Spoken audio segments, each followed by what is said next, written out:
Assalamualaikum warahmatullahi wabarakatuh. Dalam rangka menyambut bulan suci Ramadan 1441 Hijriah, saya Uca Limau dengan ini ingin mengucapkan mohon maaf lahir dan batin atas segala kesalahan dan juga kehilafan saya, terutama dalam hal penayangan video atau konten di YouTube saya.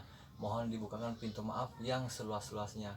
Dan juga saya ingin menyampaikan banyak-banyak terima kasih untuk kalian semua, sahabat-sahabatku, kawan-kawanku semua, my gangs, my bro, kakak-kakak yang di luar sana dimanapun kalian berada. Terima kasih atas doa dan dukungan untuk channel YouTube saya. Saya hanya bisa mendoakan semoga kita semua diberikan kesehatan dan juga diberikan kemudahan dan juga kelancaran dalam segala urusan kita. Sukses dunia akhirat untuk kita semua.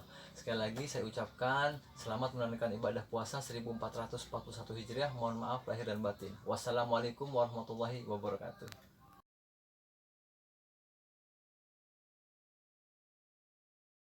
Buat semuanya, my gangs, my bro, kakak-kakak, jangan lupa ya di like, komen, dan di subscribe.